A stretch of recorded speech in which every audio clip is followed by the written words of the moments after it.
answer the questions I would have asked, you know. Yeah, it's pretty good right now.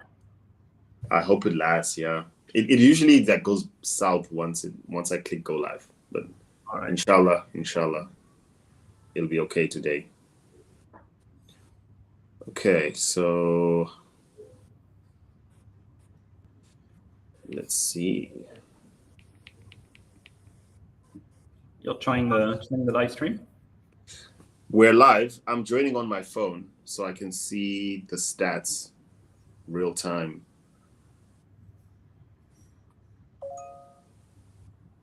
Okay.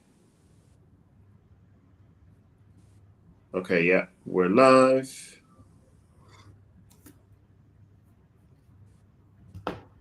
All right, thanks for joining, everybody. Looks like we've got about 4 people online so far.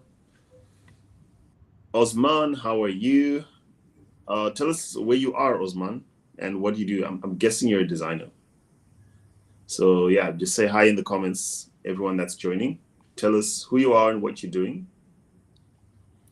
Gives us context, and steer the discussion.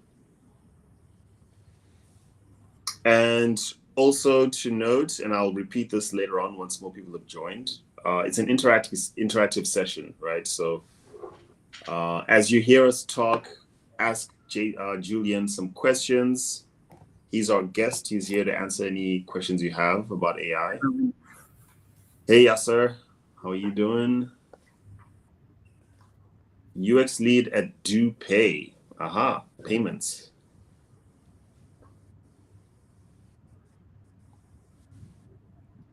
Awesome.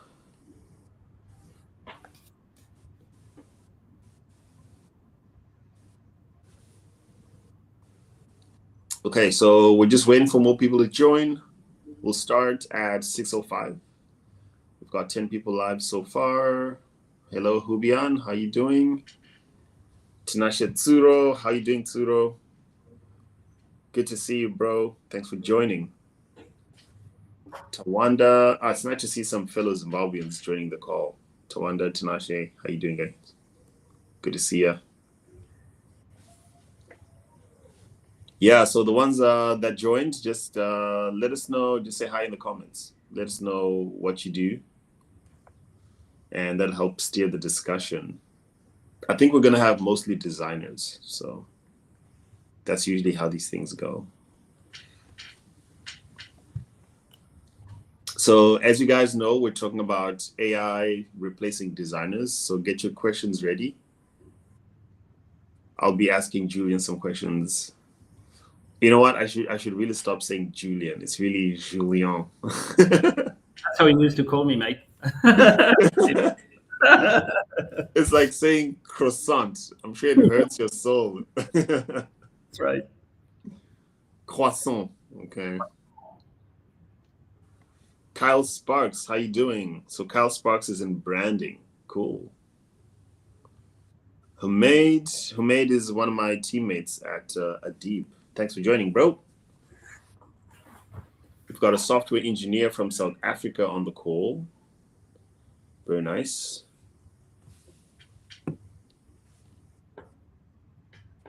Brand designer. Yep, Tsuro is a brand designer.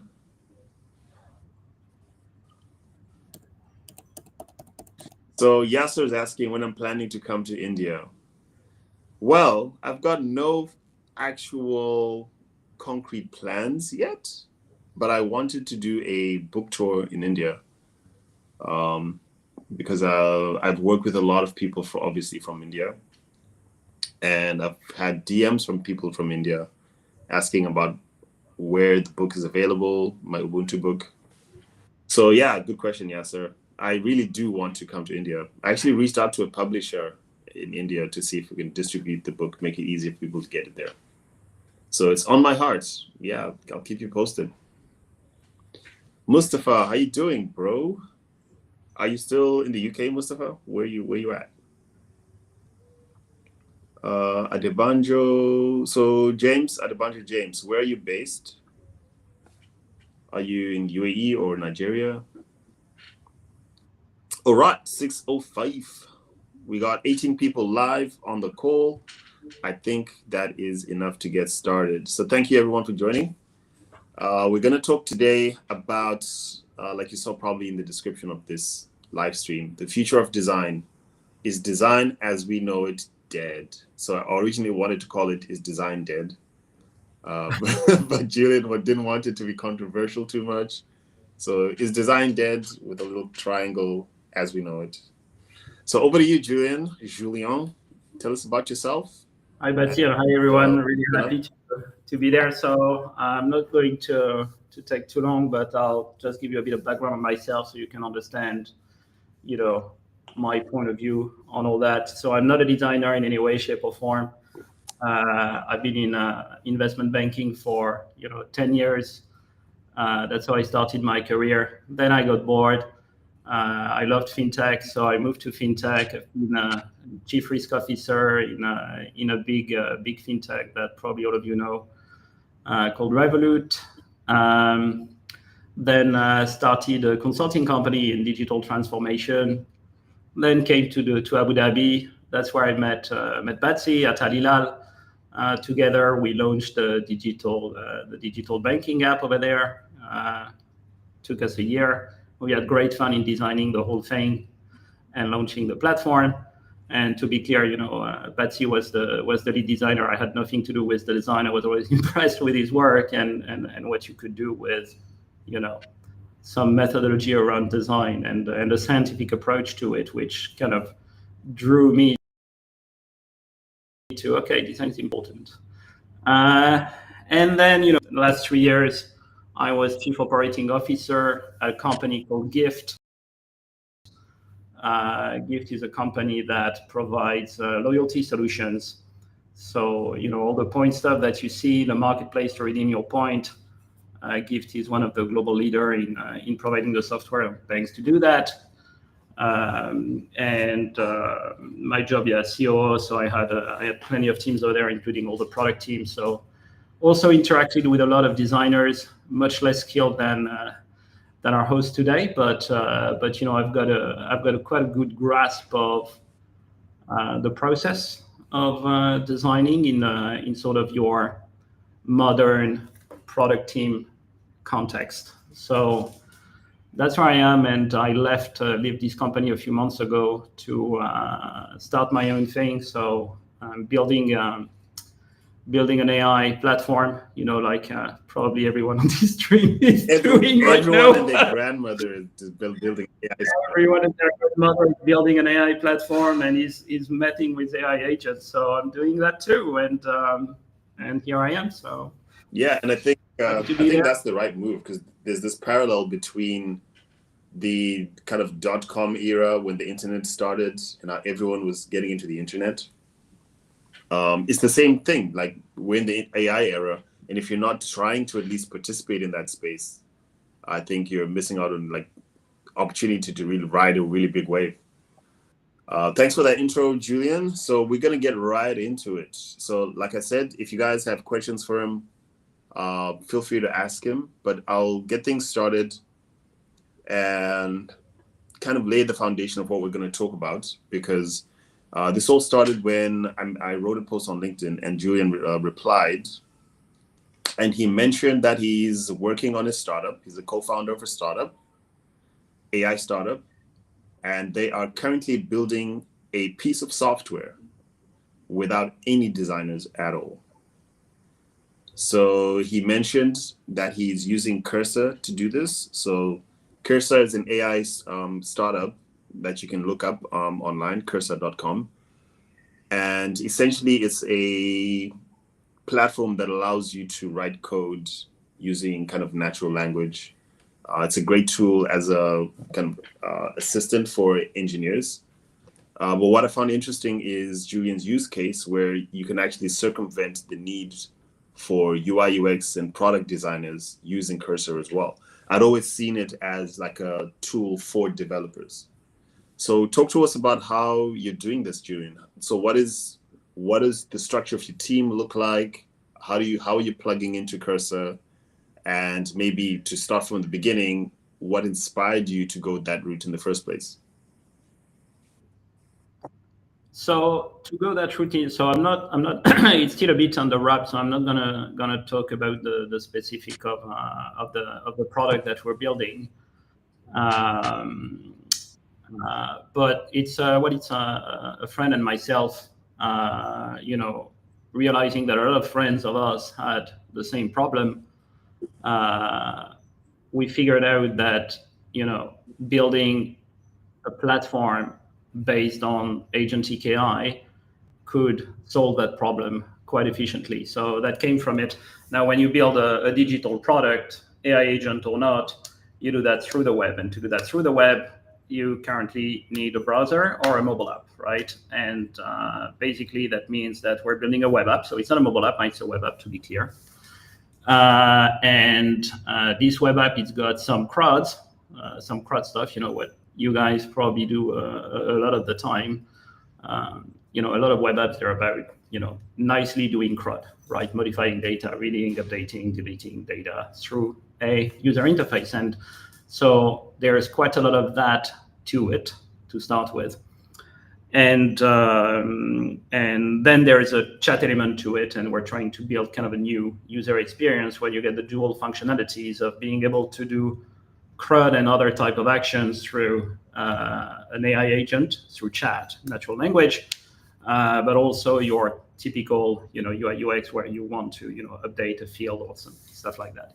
So that's the premise of what we needed to do. Now, I'm quite techie. I've been developing since I was a kid, and so I took on the role of the tech founder, right? And so I'm not an expert in any like front end, back end database, DevOps, and all that stuff, but I'm quite knowledgeable across pretty much everything. So in terms of tech, we're using a front end framework, and we're using a back end that's quite efficient at dealing with LLMs, Python, to name it, and then Postgres. And I was comfortable being able to build something around that. Now, when you get started and you're not a designer, you try to think, okay, so how a designer would do it. And not being a designer, I had no clue. I knew from Batsy you need a design system, which, what's a design system? So you read a book or two, and then you understand the logics about UI UX design. And once you understand that, then you start doing some crappy UI that looks really bad, right? And that's what up to 3-4 months ago, when Cursor really released a feature called Composer. Composer in Cursor is basically a chat UI where Cursor essentially has access and is aware of your entire code base. Yeah. Okay. And can modify that code base. And as you would expect, because they're so good at making sense from language, they're making sense of, it can also make sense of design from language, because under the hood, it's using Claude Sonnet, which is a large language model, which has been calibrated on every single piece of data, including every single piece of code, right? So it makes for it, it's like, it knows what a typical design looks like, right? And it can make sense of it through natural language with you. So what does that mean in practice? It means that when you code the backend, you don't care about design. Here it's purely technical. It's pretty good at it, at like generating. Once you set the context, pretty good at generating all the boilerplate code, and it saves you a lot of time. Like, your productivity shoots up by probably 2 or 3 times. Now, when it comes to design, it's quite different, right?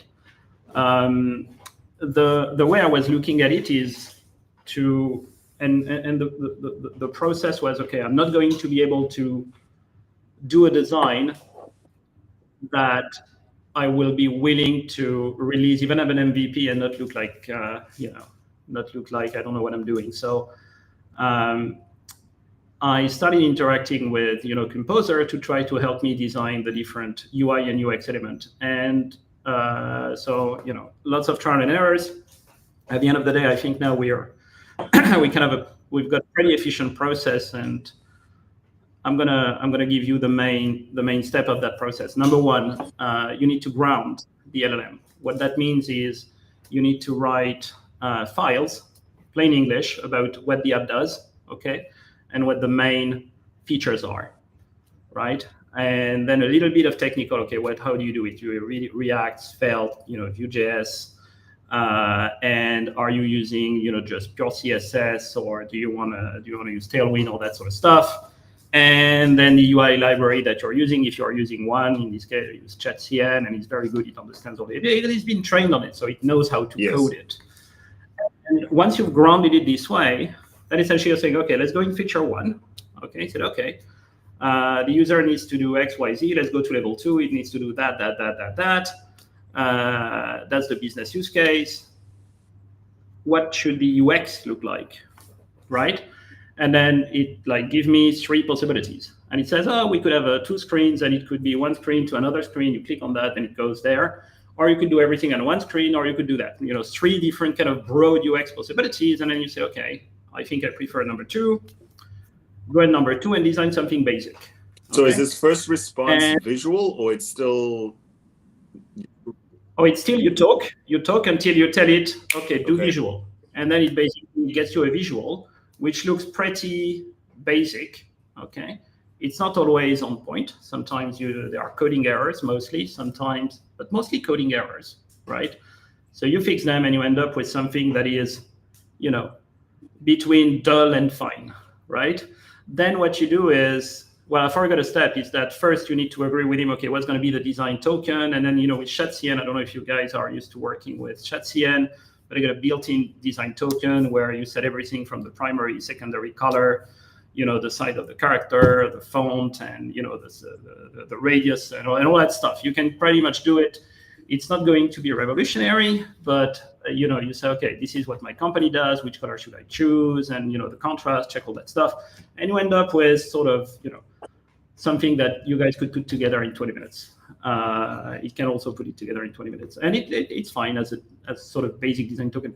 And then what you do is that, and not being a designer, meaning that I cannot, if I have a blank piece of paper, I am literally unable to come up with something that looks good. But because the LLM allows you to give you a base and then you iterate with it, it doesn't mean that I don't know how to see what looks good, right? This, to me, which I think is, being a potential user, and I'll be a user of it, is as good as everyone else. Especially because I'm not very attached to the work I do. So I also think it's probably also an advantage. And then from there, you iterate and you say, okay, what do you think of that? What do you think of this? Should we do this? Should we do that? And given it's multimodal, you can also take a screenshot, post it, and say, what do you think sucks in that picture? And it said, oh, we should probably improve the visual hierarchy here.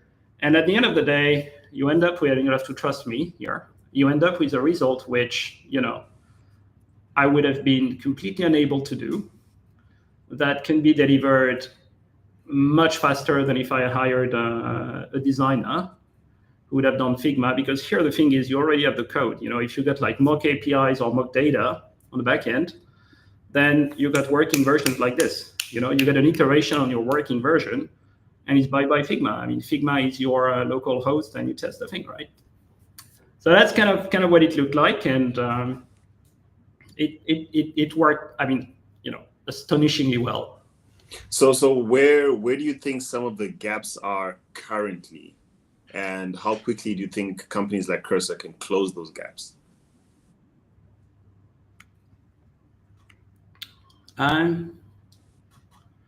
So when you're using it, I mean, the pain points with using Cursor to design the UI specifically. I mean, there are other aspects where it's also a pain. I would say you're never going to get something. You're never going to get wow like that, right? You still need. It's like they need to make it maybe a bit more creative. Like when you talk to an AI agent. Let's take a parallel, right? When you talk to an AI agent, you always see that it's ChatGPT like. When people try to automate their posts on LinkedIn or their replies, you see that it's there because. And I've read a few articles on that, and why it's that. It's because at the end of the day, it's calibrated on absolutely everything, so it gets you an average, right? It's bland. It's a little bit brand, not opinionated, etc. When you start like this, so I think one improvement is not necessarily something that Cursor can do, but is giving more personalities and more idiosyncrasies to those large language models. I think that would introduce some weird stuff, which could be the premise of a better outcome, right? I think that's one of them. The other ones, they're a little bit more boring. Sometimes it's lost because it's just going wildly off track, creating like files where it shouldn't. But it's usually, me being lazy and not making sure you don't, you kind of really scope what you ask, because you need to be relatively well scoped. If you expand too much, then it goes all over the place and it does Right. crap. That's interesting. So when it comes to, you mentioned AI agents, right? Which is, I think, an interesting thing for the people on the call to understand, right? Because you can essentially replace each function within a design team with a specialized AI agent. So for example, we have service designers, UX researchers, product designers, UI UX designers, motion animators, like interaction designers, and maybe people that specialize just in visual design that'll work on your illustrations, maybe even photography and things like that.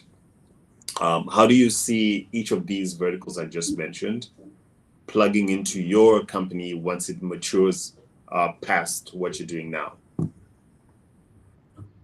So if and when we're successful, I will certainly not. I don't think hiring so many designers is efficient. The way I would do it is I would hire a great designer, okay, who can operate across all those verticals, and get that designer to use AI tools, okay, to do all the work. Because the reality design is far from being the only one at this stage. Developers, like hardcore developers, they're getting absolutely hammered. No one's recruiting developers anymore. It's game over. It's already game over. And splitting average code and splitting design. At the end of the day, design is code. Even pictures, they're code now. I mean, they're outputs of LLMs, right? So you need, at the end of the day, LLMs, they don't take an initiative, right? Yet. Let's hope it never happens for ourselves, and it never happens, but they don't take initiatives. So you need someone driving those guys, right? And to drive those guys, you need to be the owner of the outcome it produces. So there's always going to be an accountability, and you want to give accountability to a human being, because you can't fire an LLM, right? So you want, at the end of the day, a human being to be responsible for all that stuff, right? Not just operating them, but being accountable for the outcome. So in big companies, you'll still have, for the foreseeable future, quite a few designers, but I can't see why, there's not going to be a cut of 80% of the number of jobs in design, in development, in operations, in everything that requires, sort of intelligence. There's no logical reason for that not to happen. That's, I think, so I've been saying the same thing for a few months now, from the perspective of design as we know it. I feel like is dying, right? Where currently the model is you have a team of designers, right? And the bigger the team, the better it seems the organization is doing, right? So for example, Revolut will have a team of 200 plus designers. And most of the people on this call who are designers will aspire to work at a company like Revolut, because that signals an extreme level of design maturity.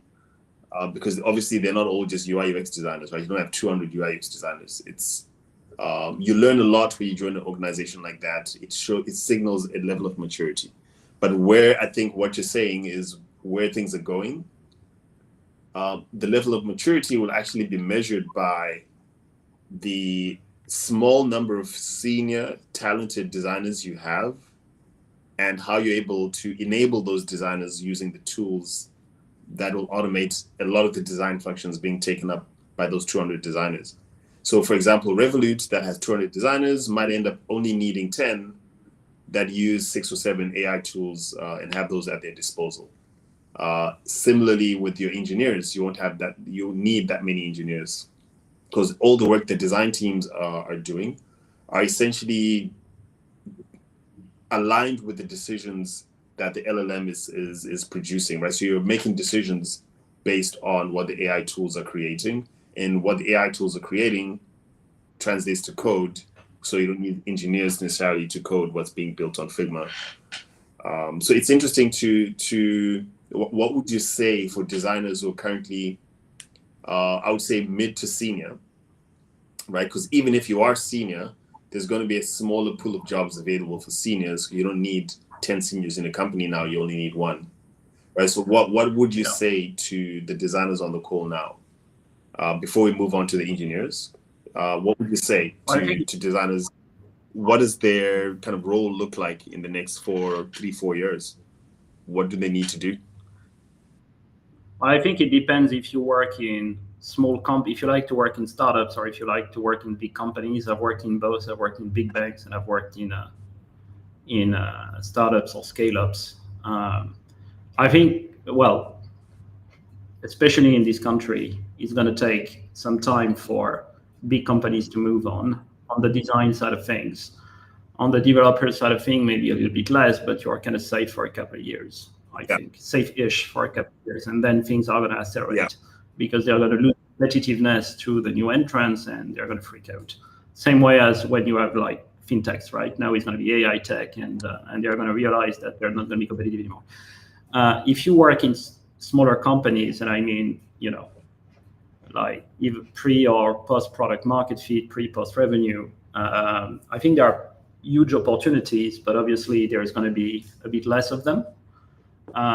What I would do if I were a designer is that, as you said, a lot of there are two things that I would recommend and I can see happen. The first one is to extend horizontally your skills. Why? Because a lot of your work ends up being code, right? I think that's fair to say. So given that given you can use a large language model like Cursor, which is an agentic layer on top of those large language models, given you can use them to directly generate the code without being a 20 years of experience React developer, you can do that. It's easy, man. You can try. You can do that. And if it's well guided and people set the right framework, it's even easier. I would educate myself in learning JavaScript, HTML, and CSS, 100%. I think that will make you employable in those stuff. Employable. Oh my gosh. So this is interesting because there's always been that age-old question: should a designer know how to code? And the answer has always been no. But now you're saying that's changed. I think it's more now. Should a designer? You're never gonna, and you shouldn't be a deep expert in that code, but you should be able to be autonomous and be able to debug the output of a large language model. Because from a velocity standpoint, which is very important, especially for startups, from a productivity standpoint, there is, I mean, even startups now, when they're like strapped on cash, which is the case for most, they don't use Figma, man. They don't use Figma. They don't have a developer. I mean, that was precursor. You don't necessarily have Figma. You just scribble a few things, and you just go and code and do an MVP and get it out. I think that's where a designer who can understand and debug the code and understand what it sees, so when there's a problem, what to change, that has a lot of value. I think maybe we're going to come to it, but more generally, there is a big rethink to do when it comes to the structure of your typical product team with 26 different roles and 27 scrum masters and all that stuff. That is going to change a lot, and that's going to impact a lot of you. Now that's for like building digital products. The second area I think is, and that's not necessarily related to AI, but I've always been a bit frustrated, especially in banks, and I would say even in Revolut, that designer is just sort of put in like, okay, you deal with the graphic stuff and images for the App Store and the design of our front end, and then thank you very much. I think, at the end of the day, when you talk about user experience, you talk about user experience of customers that interact with you in any way, shape, or form, and there needs to be a unification layer on top of it. And if someone has to own it in an organization, maybe it's not a CEO role, but there has to be someone that can understand and design the user experience across all channels, and that goes deep into the business and not only dealing with text and releasing nice images on LinkedIn. It goes much further than that. So having this maturity, I think, is also going to allow you to be employable. So I think you need to choose one of the areas. Are you going to become a technical designer, or a sort of enterprise-wide designer? I think, because then you go into territories that can't be captured by large language models. So you need to extend a little bit your scope of relevance, and you need to push that idea to C-level as well. So it becomes more accepted that designers can actually, be the equal of certain business lines, right? Yeah, I think you're absolutely right. So I did a talk in Copenhagen in October, and part of my message was exactly that, where design as we know it has to evolve. And the way I feel it evolves is exactly what you've said, with service design being the discipline that not only survives, but becomes paramount to delivering user experiences that makes sense. Because if you don't have a team of designers who are on the ground taking care of service design and the user experience design, etc., then you will need a custodian of, like you're saying, the user experience across different touch points. Because we actually don't know exactly what the world will look like as AI creates more industries, adds more value when our technology changes. You were saying before the live stream started something interesting about perhaps the way we use our mobile phones will completely change. So I think you're absolutely right there. So we've got a question from Yasser around user testing, and I was actually going to ask something similar. So how are you doing user testing in all of this? Well, I don't really have users yet, so I'm not doing user testing by definition. The way I think you can do powerfully, so I think it's like when you develop a platform, right? I'm seeing it's a mathematical problem now. Sorry to look like a geek. It's an optimization problem, right? You want to optimize for different things. Number one, you want to optimize for your code to work, right? And to do what you want the backend to do typically. And then you want to optimize for different metrics like customer engagement and how much time they spend on the platform and how much time they spend on your stuff. And UI UX is one driver of those type of metrics. And that's where I think the power of the large language model really shines. It's that, and you're talking about Revolut, that's how Revolut operates, right? Revolut, they don't trust experts' opinion.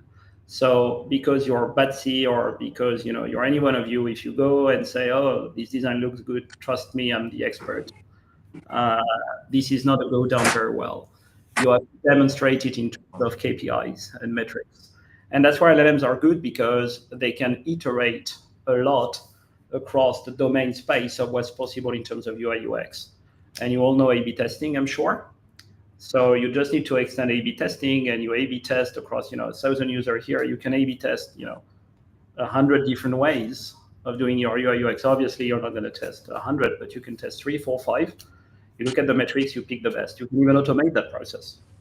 That's actually a very good answer, because I hadn't thought of it that way, right? So the way you could think of it, Yasser, is the way we user test today will probably not be relevant tomorrow, right? Because, like we're saying, these large language models are trained on extremely large data sets of existing software, right? And those pieces of software have had extensive research, and if especially if they pick good quality data sets, you're training your models on good quality data. In other words, good quality design, platforms that are already existing, that have a lot of research backed in order to design them, right? So you're training your models on good quality journeys, right? Good quality user flows, good quality designs.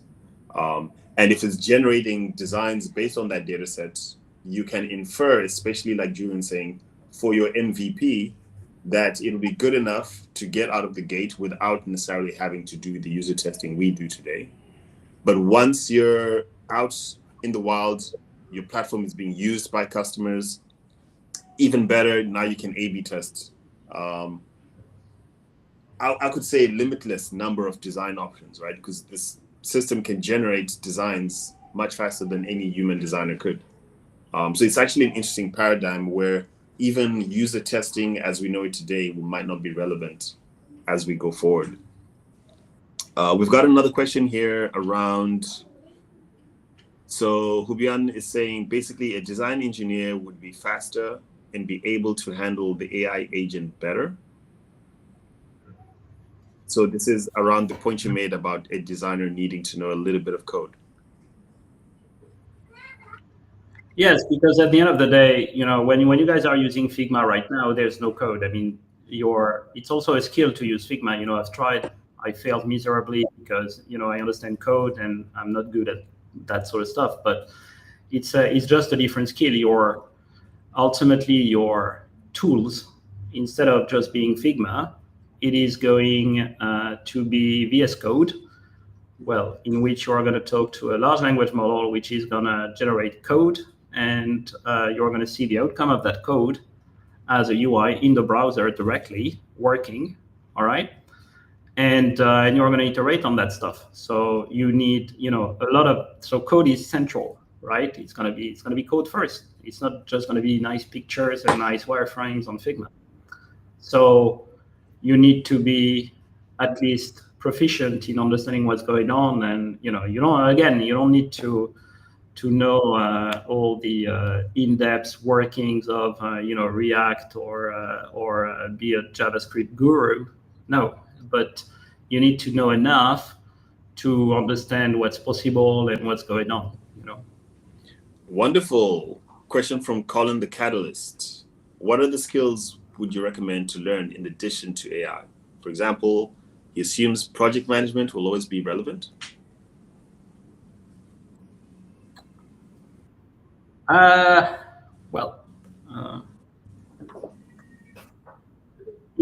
It will not always be relevant, guys. I mean, at the end of the day, and I'm if there is no, and it's a broader question, I think project management, especially in large companies, is done pretty poorly, right?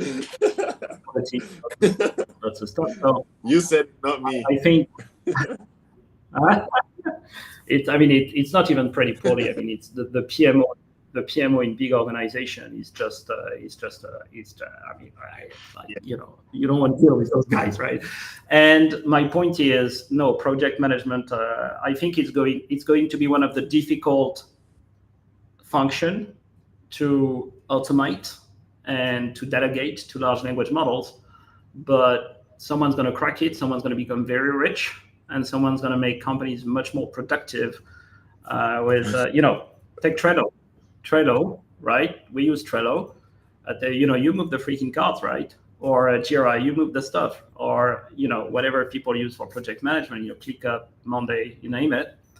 Well, at some point, and I think this some point is probably within 12 to 18 months, you're going to have a new tool that's going to come out with a bunch of agents that are going to do everything for a PMO and PM. So and you're just going to have a few people who will use different tools for doing their job, like, Cursor for you guys, Cursor for developers. At the end of the day, you'll have one guy who's going to be the head of delivery, or name it what you want, that will just supervise and be responsible, be accountable for the outcome of that tool, that will understand immediately and be able to reallocate tasks and prioritize stuff across 1,000 people across an organization, and that's going to drive velocity as well. Wow, that is profound. I think that answers your question, Colin. So no one is safe. No industry is safe. No discipline is safe. I like the way. So I listened to this podcast called Everyday AI podcast, and essentially one of the guests said this, and he was actually a guest on another podcast, said the same thing, that the first people to go within the intelligence era, which we're entering in, where essentially we're democratizing intelligence, right? That's essentially what it is. So the first people to go within that context are knowledge workers. And I think essentially everything we've been talking about now, whether it's your product manager, your designer, your developer, all you're doing is sitting at a computer, pressing buttons. And the value you bring to an organization is all locked within your mind. It's unlike a plumber whose value is not just in their mind, but in the way they use their hands to solve the problem. Right? It's a physical problem they're solving. I think when you're saying knowledge worker, I would go deeper than that. I think, since, for 20 years, knowledge has been vastly available to everyone through the internet. You have the speed of search, etc. Now, I think what large language model, it's not knowledge worker, it's intelligence as a commodity. It to be the premise only of human beings is going to be less and less so. Say that again. So the entire premise of the human being will be coming to question, because we're no longer the most intelligent. Well, I think we're still kind of more intelligent, and we've got other qualities that are going to be useful. But our capacity to do a copy paste in Excel, or our capacity of doing code, or our capacity of doing, a reasonably good design, it's not ours only now. And we are doing that. We're much more expensive than a large language model, and much less fast at doing stuff, right? Amazing. So I think that is all we have today. So any last questions? Just to summarize, the question is: design as we know it dead? So what is your answer to this question, Julien? And if the answer is yes, what can we do about it as a design industry? So as we know it, yes, it's dead. It's dead. It's not dead, but it's going to disappear. The job of designer is going to have to change, because just like developers, just like plenty of people, you're not alone now. And you're probably not the most directly and quickly impacted, and that's already started. You can see it everywhere. Think customer support, right? Customer support, in 2 years, you don't have any guys that does customer support. It's gone. It's gone. Customer success probably gone as well. Sales, they will go at some point, because they will face LLMs and they will be too good. Developers, they're going as well. So we need to, I think there are a couple of things to think about. We need to understand what the impact of that profound change in our society is, and what value we can bring in building organizations that build value, because that's what matters in a capitalistic society, right? I don't have the answer to that, right? It's very difficult to know, because it depends how much more clever LLMs are going to go. But currently they're on an exponential, right? Even right now, the impact is huge, but they're on an exponential, So, no one knows where that stuff's going to end, but we're all in this together. And again, I've given you my opinion on some stuff that you can do, diversify in terms of the scope of a designer, take ownership of more, right? Stuff that LLMs cannot take from you. decision making across a wider scope, and learn to use those tools. Learn to use those tools, because you'll always need someone to be the judge of what's okay and what's good. But learn to use those tools, and you can be much more productive than you're now, and hence keep your job. Amazing. Thanks so much, Julien. I appreciate you coming on. Yeah, massively appreciate you taking the time. I know you must be busy. But yeah, thank you for coming on, talking to some of the designers here. If you guys have any other questions, just reach out to me on LinkedIn, and I will be happy to answer any questions you guys have. Yeah, thank you so much, Julien. Everyone have a good weekend. If there's I assume there are no other questions, because I think this is nothing else is coming through. So yeah, we'll call it a night. Thanks so much, everybody.